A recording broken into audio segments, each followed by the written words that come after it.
Good evening, my friends. Let me ask you something right now. Are you afraid to be alone? Don't rush to answer. Just sit with that for a moment. The world is loud, isn't it?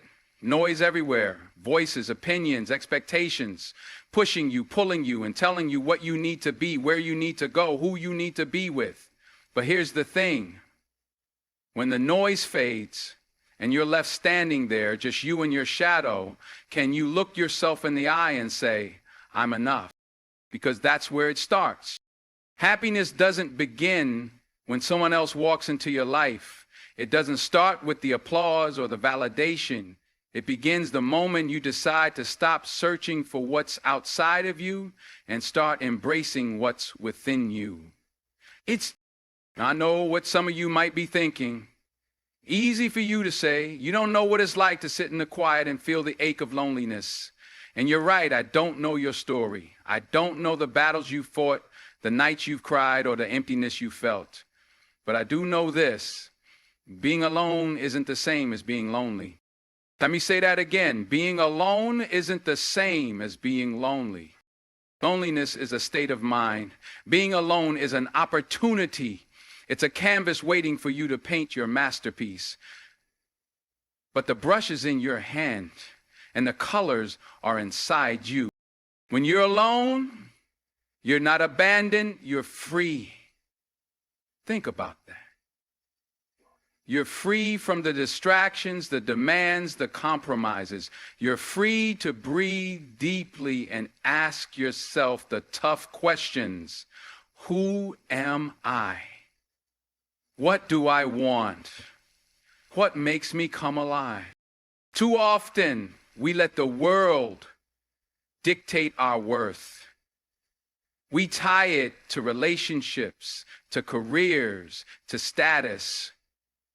But let me tell you something powerful.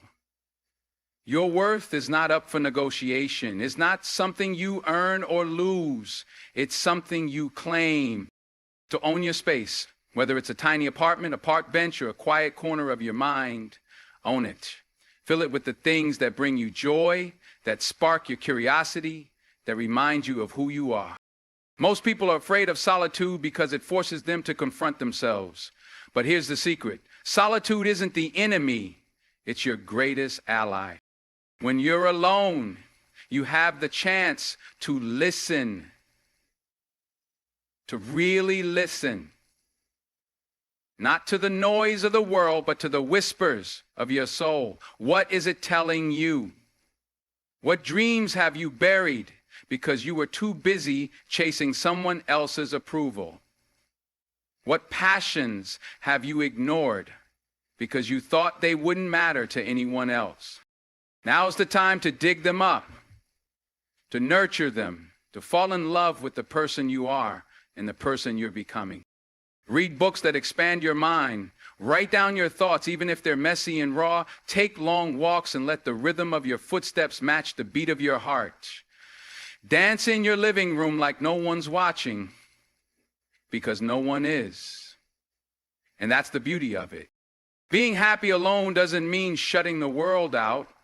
It means learning to connect in ways that don't depend on anyone else to complete you. Reach out to nature. Sit under the stars and remember how vast this universe is. And yet here you are, a miracle in the middle of it all. Connect with your community, not because you need them to fill a void, but because you have something to give. And most importantly, connect with yourself. Be kind to yourself. Celebrate your victories, no matter how small. Forgive yourself for your mistakes, because they're not failures, they're lessons. Gratitude is the antidote to loneliness. When you focus on what you have instead of what you lack, your entire perspective shifts. And now that you have what you want, start small. Maybe it's the warmth of the sun on your skin, the taste of your favorite coffee, or the sound of laughter, your own laughter. Write it down. Make a list every day. Because the more you practice gratitude, the more you'll realize how full your life already is. And here's the thing about gratitude. It doesn't just make you happier, it makes you stronger. It reminds you that even in the darkest moments, there's light to be found. Happiness isn't a destination, it's a journey. And like any journey, it's going to have its ups and downs. There will be days when you feel invincible and days when the silence feels heavy. That's okay. Feel it, embrace it. But don't stay there. Pick yourself up, dust yourself off, and keep moving forward. Because every step you take, no matter how small, is a step toward the life you're building. And let me tell you something, the life you're building is worth it. You are worth it. You don't have to have it all figured out. Nobody does. Life is messy and unpredictable, but that's what makes it beautiful. Trust that where you are right now is exactly where you're meant to be.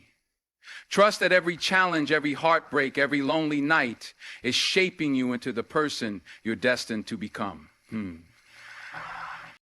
And trust yourself. Trust your strength, your resilience, your ability to rise above. Because you are stronger than you think, braver than you feel, and more capable than you know.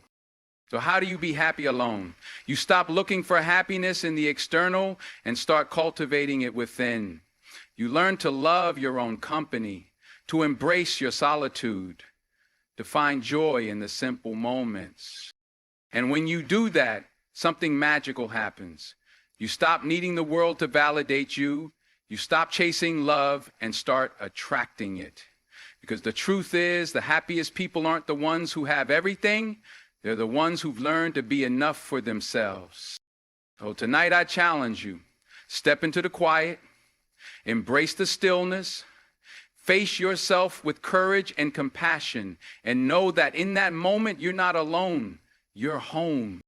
The journey to being happy alone is not always easy, but it is always worth it. Because the greatest relationship you'll ever have is the one you have with yourself. Now go out there and live it. Live it fully, unapologetically, and beautifully. Alone or not, you have everything you need to be happy right here, right now. So there's that. Thank you.